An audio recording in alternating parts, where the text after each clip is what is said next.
جیسے ہی راجا نے مجھے گود میں بھرا میرے ہوش اڑ گئے۔ میں نے کہا یہ کیا کر رہے ہیں آپ، چھوڑیں مجھے۔ کہنے لگا تو میں اپنی محبت یاد دلانا چاہتا ہوں۔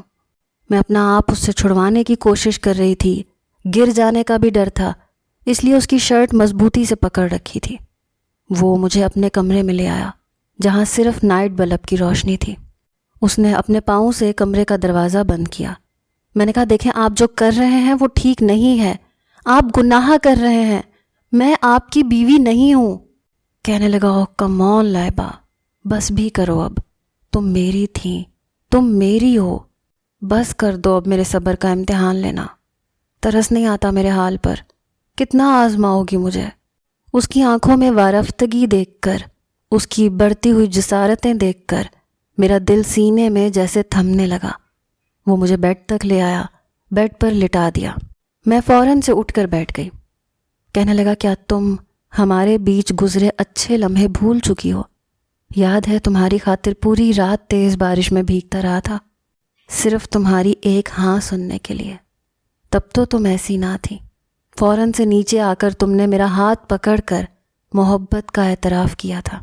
جانتی ہو نا، بدمعاش تھا میں، لیکن تمہاری محبت نے مجھے بدل کے رکھ دیا۔ اس کی باتیں سن کر میں جتنا بھی حیران ہوتی اتنا ہی کم تھا۔ یہ کہنے کے بعد وہ بیڈ پر بیٹھ گیا، میرا ہاتھ پکڑ لیا۔ کہنے لگا اپنا وعدہ میں نے پورا کیا ہے، سب کچھ چھوڑ دیا جو تمہیں پسند نہیں تھا، عیاشی کی زندگی سے شرافت کی زندگی کی طرف لوٹ آیا ہوں، صرف تمہاری خاطر۔ اور ابھی بھی تم چاہتی ہو کہ میں تمہیں مزید آزمائشیں دوں؟ لائبہ مجھے تمہارا ساتھ چاہیے، تمہاری محبت چاہیے، جیسے تم پہلے کرتی تھیں۔ میں پھوٹ پھوٹ کر رونے لگی۔ مجھے یوں روتا دیکھ کر اس نے گہری سانس بھری۔ کہنے لگا اچھا چپ ہو جاؤ، یاد آ جائے گا تمہیں سب کچھ۔ میں نے کہا آپ پلیز مجھ سے دور رہیں، میں آپ کی کچھ نہیں لگتی، آپ کو سمجھ کیوں نہیں آتا؟ وہ کہنے لگا اوکے جاؤ اپنے کمرے میں، کچھ نہیں کہتا تمہیں۔ میں جلدی سے اٹھ کر اپنے کمرے میں آ گئی۔ میرا دل زور زور سے دھڑک رہا تھا۔ میں نے کمرے کا دروازہ لاک کر لیا۔ میں اس وقت بہت خوفزدہ ہو چکی تھی۔ اپنی عزت مجھے اس گھر میں غیر محفوظ لگ رہی تھی۔ میں وہیں دروازے کے پاس بیٹھ کر رونے لگی، فرحات کو پکارنے لگی کہ تم کہاں ہو، پلیز جلدی آ جاؤ، مجھے آ کر یہاں سے آزادی دلوا دو۔ پھر ایک دم سے میرے دماغ میں ایک آئیڈیا آیا۔ میں نے کمرے کی کنڈی کھولی، دروازہ کھول کر دروازے کے پاس آ گئی۔ آج دروازہ لاک نہیں تھا، نہ ہی اس پر تالا لگا ہوا تھا۔ میرے پاس اس سے اچھا موقع کوئی نہیں تھا۔ میں نے یہ بھی نہیں دیکھا کہ میں کس حالت میں گھر سے باہر نکل رہی ہوں۔ اس وقت میں نے نائٹی پہنی ہوئی تھی، بنا دوپٹے کے۔ میں فوراً سے باہر نکل گئی۔ مجھے یہ ڈر تھا کہ کہیں مجھے وہ بھاگتے ہوئے نہ دیکھ لیں، مجھے پھر سے کمرے میں قید نہ کر دے۔ میں آزادی چاہتی تھی کیونکہ میں اس کی بیوی نہیں تھی۔ اس کے ساتھ رہنے کا مطلب تھا کہ میں خود کو گناہ سے نہیں بچا سکتی۔ وہ ایک مرد تھا، میں ایک کمزور سی لڑکی تھی، اور پھر وہ مجھے اپنی بیوی سمجھتا تھا۔ کب تک میں اس کی بڑھتی ہوئی جسارتوں کو روک سکتی تھی؟ وہ تو میرے ساتھ زبردستی کچھ بھی کر سکتا تھا، لیکن میں یہ گناہ نہیں کرنا چاہتی تھی۔ میری عقل پر شاید کوئی پردہ پڑ گیا تھا جو میں اس حالت میں بھاگ کر روڈ تک پہنچ گئی۔ میں نہیں جانتی تھی مجھے کہاں جانا ہے، میں اس جگہ سے بالکل نا واقف تھی، لیکن اس کالی اندھیری رات میں بھاگے جا رہی تھی، بنا یہ سوچے سمجھے کہ میں کس طرف جا رہی ہوں اور مزید کس مصیبت میں پھنس سکتی ہوں۔ میں تیزی سے بھاگے جا رہی تھی۔ سامنے سے مجھے ایک گاڑی آتی ہوئی دکھائی تھی۔ میں نے فوراً ہاتھ کے اشارے سے اس گاڑی کو روکا۔ اس گاڑی میں 2 نوجوان تھے۔ انہوں نے گاڑی روکی اور میں فوراً سے ان کی گاڑی کی کھڑکی کے پاس آ گئی۔ ان کی کھڑکی کا شیشہ بجانے لگی۔ اس نوجوان نے کھڑکی کا شیشہ نیچے کیا۔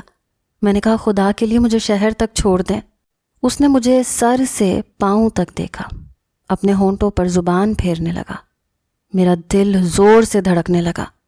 وہ اپنی گاڑی سے اتر کر میرے پاس آ گیا۔ کہنے لگا ہاں ہاں جہاں کہو گی چھوڑ دیں گے، آؤ بیٹھو نا گاڑی میں۔ پتہ نہیں کیوں مجھے کسی گڑبڑی کا احساس ہو رہا تھا۔ میں فوراً سے پیچھے ہٹ گئی۔ میں نے کہا نہیں آپ جائیں، میں خود سے چلی جاؤں گی۔ لیکن اس نے میرا ہاتھ پکڑ لیا۔ کہنے لگا ایسے کیسے جانے من، تم جیسی لڑکیوں کو اچھی طرح سے جانتا ہوں، چلو شاباش اپنی ڈیمانڈ بتاؤ۔ تمہیں منہ مانگی قیمت دوں گا، لیکن تمہیں پھر مجھے خوش کرنا ہوگا۔ اس کی بات نے میرے ہوش اڑا دیے۔ میں نے کہا دیکھیں میں ایسی لڑکی نہیں ہوں۔ میری بات سن کر بہت زور سے ہنسنے لگا۔ اس کا دوست بھی گاڑی سے باہر آ کر میرے مقابل کھڑا ہو گیا۔ اس وقت سڑک بالکل سنسان تھی۔ اس سنسان سڑک میں کوئی بھی گاڑی یا کوئی بھی انسان نظر نہیں آ رہا تھا۔ کہنے لگا ایسے حلیے میں کوئی بھی شریف لڑکی گھر سے باہر نہیں نکلتی۔ دیکھو اب ہمیں بور مت کرو۔ ان کی باتیں سن کر میں کئی قدم ان سے پیچھے ہٹنے لگی۔ دوسرے نوجوان نے میرا بازو پکڑ لیا۔ کہنے لگا کیوں اپنا بھاؤ بڑھا رہی ہو؟ کہہ تو رہا ہوں جو مانگو گی دوں گا۔ دیکھو ہمارے پاس اس وقت تو ہے نہیں، لیکن گاڑی میں ہی سب کچھ ہو جائے گا، کسی کو کانوں کان خبر نہیں ہوگی۔ میں نے بازو چھڑوانے کی کوشش کی۔ میں نے کہا میرا ہاتھ چھوڑو، میں اس طرح کی لڑکی نہیں ہوں، لیکن وہ زبردستی مجھے گاڑی میں بٹھانے لگے۔ ایک نوجوان ڈرائیونگ سیٹ پر بیٹھ گیا، دوسرا مجھے پچھلی نشست میں دھکیل کر خود بھی وہیں بیٹھ گیا۔ ان کی گاڑی کے شیشے کالے رنگ کے تھے جو انہوں نے بند کر دیے۔ گاڑی کا اے سی فل کر دیا اور گاڑی میں میوزک بھی آن کر دیا۔ جو نوجوان پیچھے تھا کہنے لگا تمہیں شرافت کی زبان سمجھ نہیں آ رہی؟ ایک تو جس لباس میں تم ہمیں روک رہی تھی، اسے دیکھ کر ہمارے سوئے ہوئے جذبات جاگ اٹھے۔ ہمارے جذبات کو ابھار کر تم کیا سمجھتی ہو؟ ہم تمہیں بخش دیں گے۔ اس نے اپنے دوست سے کہا کہ گاڑی ایک سائڈ پر لگا دو۔ میں رونے لگی، ان کے سامنے ہاتھ جوڑنے لگی کہ میں صرف شہر تک جانا چاہتی تھی، مجھے نہیں پتا تھا کہ آپ لوگ مجھے کچھ اور سمجھ بیٹھو گے۔ مجھے جانے دو خدا کے لیے۔ اس نے اپنے ساتھی سے کہا کہ بیئر کا کین دو۔ یہ سن کر میری جان پر بنائی تو اس نے اسے پیچھے سے بیئر کا ایک کین پکڑایا۔ اس نے 2 گھونٹ میں سارا کین ختم کر دیا۔ اس کی آنکھیں پہلے ہی نہ جانے کس جذبے کے تحت گلابی ہو رہی تھیں، اور اب تو اس پر نشہ چھانے لگا۔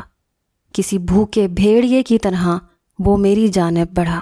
میرے گلے میں اپنے ناخنوں کو گاڑ کر اس نے اپنی ہوس کی ابتدا کی تھی۔ میں چلانے لگی، لیکن گاڑی کا میوزک بہت تیز تھا۔ میں رو رہی تھی، اس شخص کو اپنے پاس آنے سے روکنے کی کوشش کر رہی تھی، لیکن اس پر تو جیسے بھوت سوار ہو چکا تھا۔ میری آنکھوں سے آنسو بہنے لگے۔ اس سے پہلے کہ وہ میری عزت کو تار تار کرتا، گاڑی کا شیشہ زور سے کسی نے کھٹکھٹایا تھا۔ وہ نوجوان مجھ سے پیچھے ہٹ گیا۔ کہنے لگا اس وقت کون ہو سکتا ہے؟ میں فوراً سیٹ پر بیٹھ گئی۔ اس نوجوان نے مجھے بازو سے پکڑا۔ کہنے لگا خبردار جو تم نے شور مچایا، چپ چاپ بیٹھی رہو ورنہ تمہارا گلا گھونٹ کے تمہیں مار ڈالوں گا۔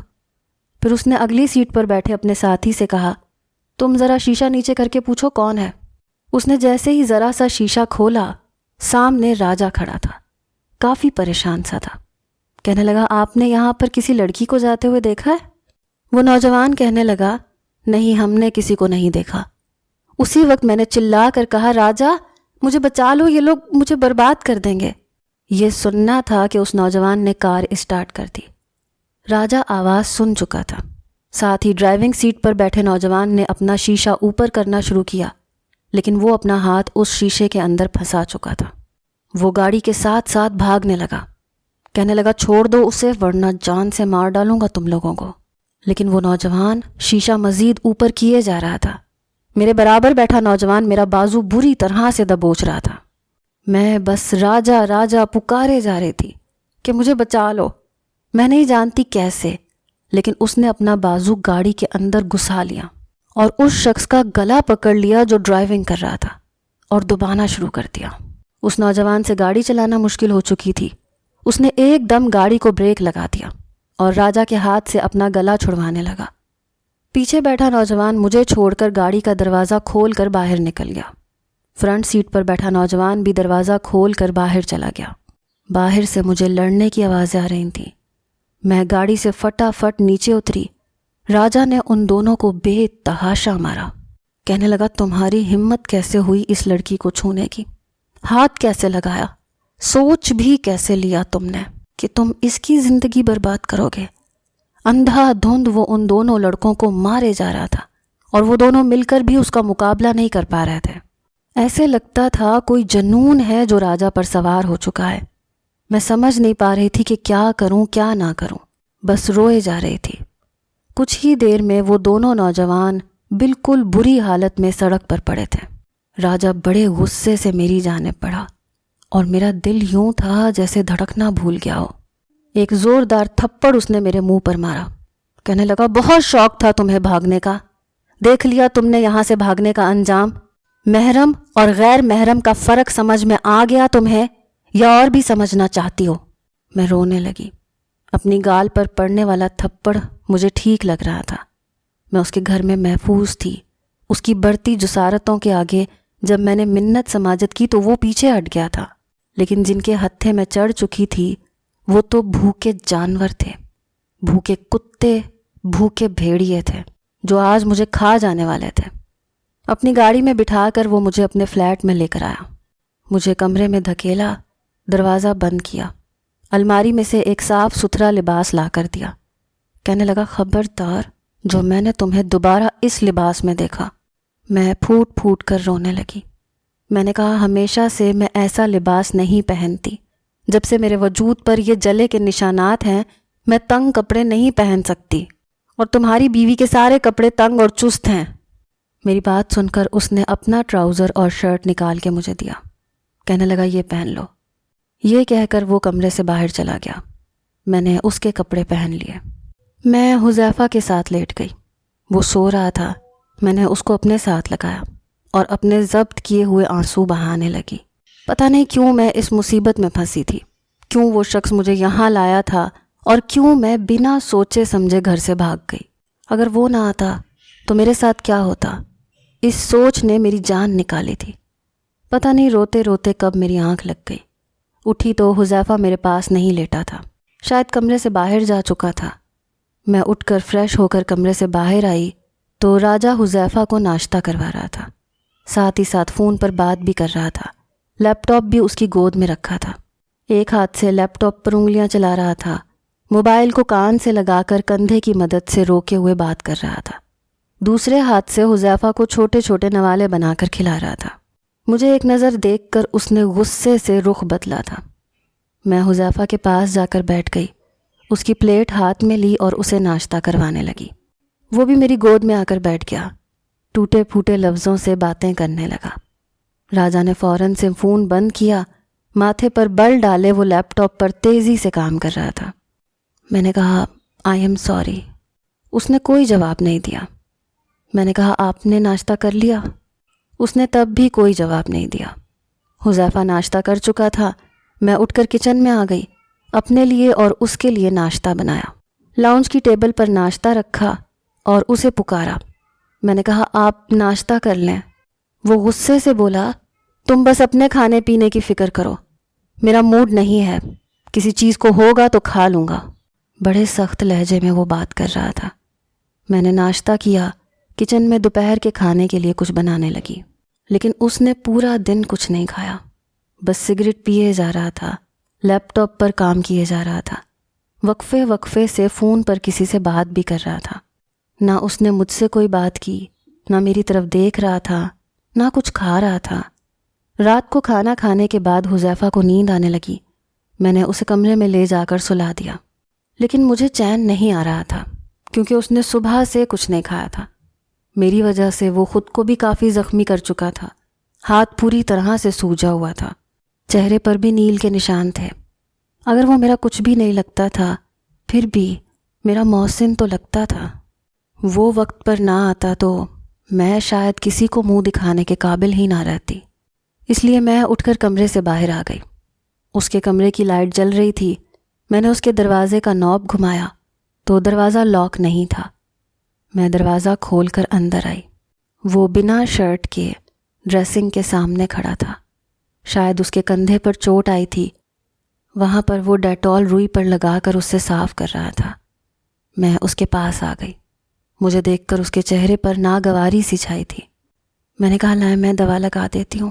وہ کہنے لگا، ڈونٹ ٹچ می۔ کافی غصے میں تھا۔ میں نے کہا، میں آپ سے سوری کہہ چکی ہوں۔ اس نے وہ روئی ڈریسنگ ٹیبل پر پھینکی اور مجھے دونوں ہاتھوں سے پکڑ لیا۔ کہنے لگا، سوری؟ تمہیں لگتا ہے کہ تمہارے سوری کہنا کافی ہے؟ لائبہ، تمہیں اندازہ ہے میں اس وقت نہ پہنچتا تو وہ کمینے تمہارے ساتھ کیا کرتے؟ وہ اس قدر غصے میں تھا کہ اس کی آواز پورے کمرے میں گونج رہی تھی اور میرا دل سوکھے پتے کی طرح کانپ رہا تھا۔ وہ دھاڑتے ہوئے بولا، کہنے لگا، اندازہ ہے تمہیں؟ پاگل لڑکی، کیا تم نہیں جانتی میں تمہیں کتنا چاہتا ہوں؟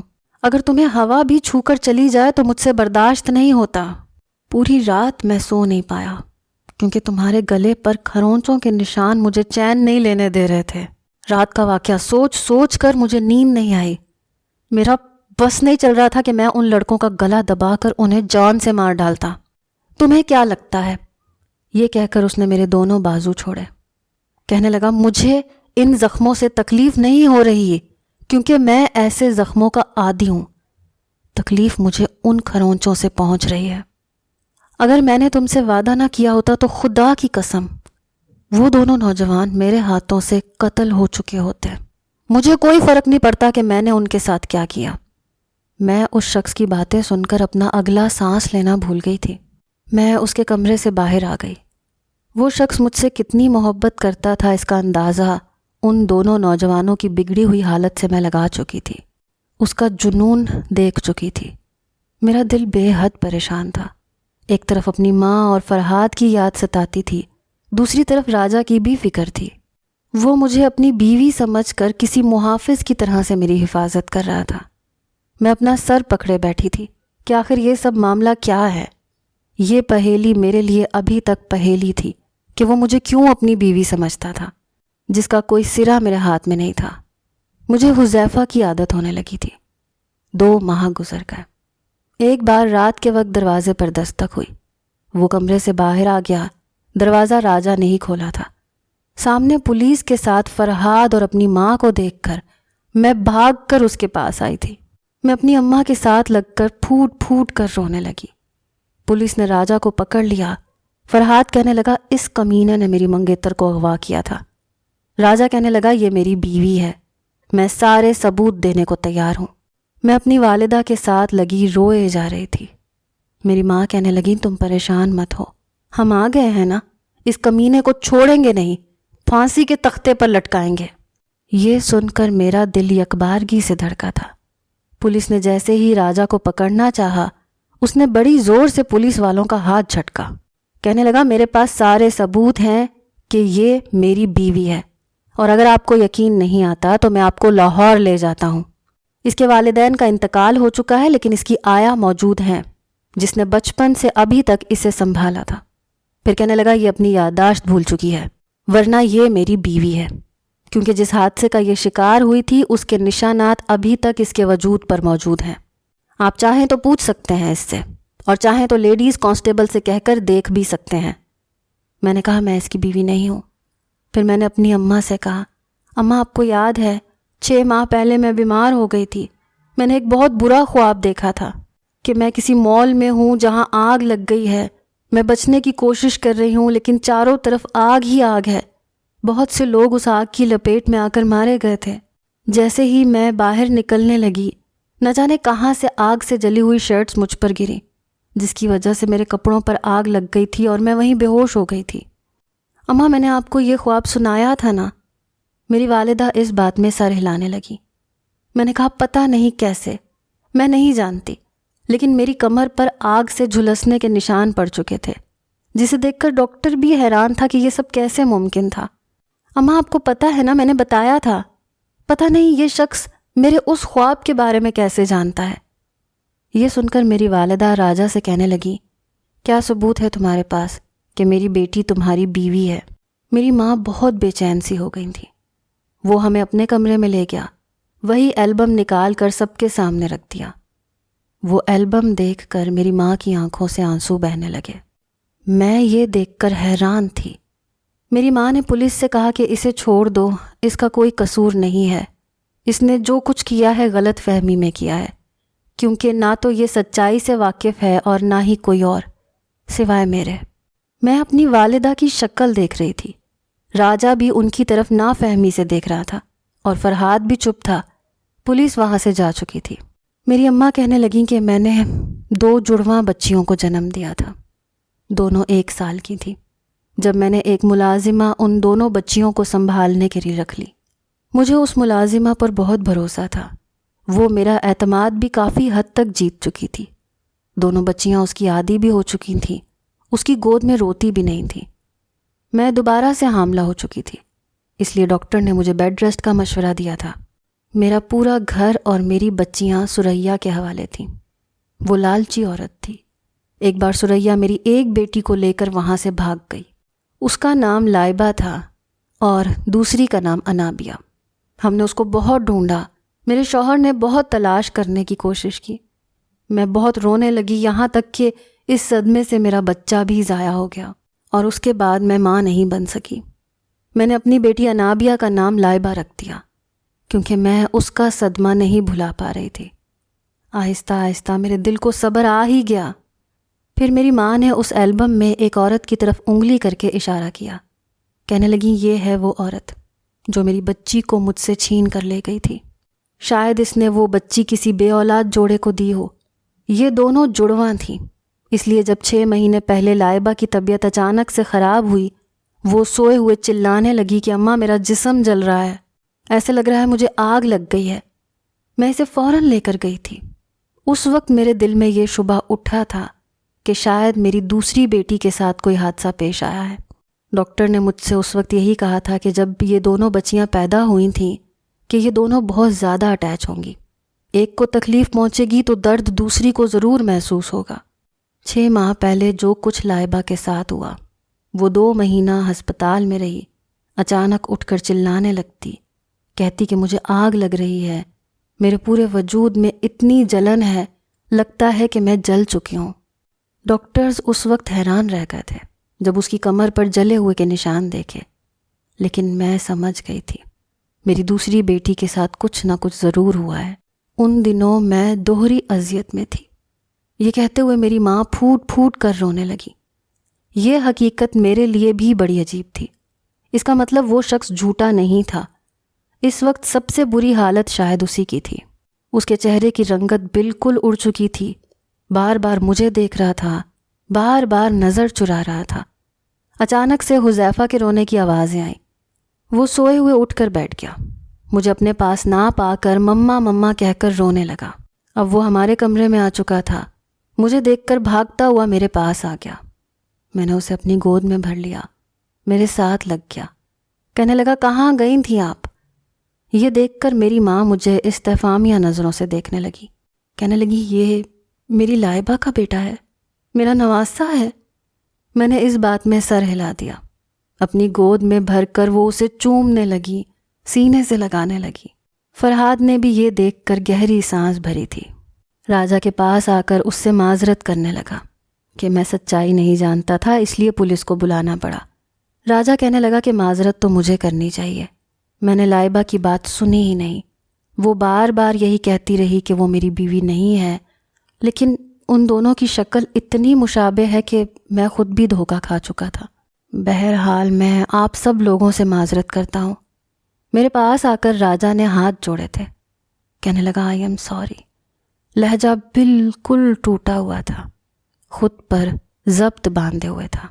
میری والدہ کہنے لگیں کہ تم بھی میرے لیے غیر نہیں ہو بیٹا، میری بیٹی کے شوہر میرے داماد ہو، اور میں اب اپنے نواسے کو اپنے پاس رکھوں گی۔ میں بیٹی کھو چکی ہوں، نواسے کو کھونا نہیں چاہتی۔ کہنے لگا آپ کی بات اپنی جگہ بالکل درست ہے، لیکن حذیفہ میری زندگی کا سہارا ہے، مجھے اپنی ساری زندگی اسی کے سہارے گزارنی ہے، اور کوئی نہیں ہے میرے پاس، اس لیے میں اپنا بچہ کسی کو بھی نہیں دے سکتا۔ ہاں میں آپ سے ملواتا رہوں گا جب آپ چاہیں گی۔ میں اپنی والدہ کے ساتھ گھر آ گئی، لیکن میرا دل شاید راجہ کے گھر میں ہی کہیں رہ گیا تھا۔ کبھی مجھے حذیفہ کا خیال آنے لگتا، کبھی راجہ کا۔ فرحاد کی باتیں مجھے غیر اہم سی لگنے لگیں۔ وہ ابھی بھی ویسا ہی تھا، ہنستا مسکراتا ہوا، مذاق کرتا ہوا، لیکن میں بدل گئی تھی، میرا دل بدل گیا تھا۔ فرحاد کی راجہ سے اچھی دوستی ہو گئی تھی، اس لیے کبھی کبھی وہ ہمارے گھر آ جاتا تھا حذیفہ کو لے کر۔ کھانے کے دوران فرحاد نے کہا کہ میں اسی مہینے کے آخر میں لائبہ سے شادی کرنا چاہتا ہوں۔ یہ سن کر راجہ کا چمچ ہاتھ میں ہی رکا تھا۔ وہ چاول کھا رہا تھا، لیکن جیسے ہی فرحاد کی بات سنی اس کا چمچ ہاتھ میں ہی رہ گیا۔ ایک نظر اس نے میری جانب دیکھا، میں بھی نظریں چرا گئی۔ اس نے وہ چمچ واپس پلیٹ میں رکھا، بڑی مشکل سے مسکرایا، کہنے لگا یہ تو بہت اچھی بات ہے۔ فرحاد کہنے لگا میری شادی پر سب کچھ آپ نے کرنا ہے، لائبہ کے بہنوئی ہونے کا پورا فرض ادا کرنا ہے۔ کہنے لگا میں ضرور یہ سب کرتا، لیکن میں لاہور واپس جا رہا ہوں کیونکہ یہاں میرا گھر نہیں ہے۔ میں تو یہاں صرف کام کے سلسلے میں آیا تھا۔ وہیں میں نے مال میں لائبہ کو دیکھا تو لگا کہ شاید میری مری ہوئی لائبہ زندہ ہو گئی ہے، یا شاید وہ کبھی مری ہی نہیں تھی۔ لیکن سچائی سے آنکھیں کون موڑ سکتا ہے؟ مجھے واپس لاہور جانا تھا۔ اب میری کمپنی والے مجھے واپس بلا رہے ہیں، میں شاید 15 دن کے اندر واپس لوٹ جاؤں گا۔ اماں کہنے لگی تم یہیں کیوں نہیں شفٹ ہو جاتے؟ یہیں رہو نا، تاکہ حذیفہ بھی مجھ سے ملتا رہے۔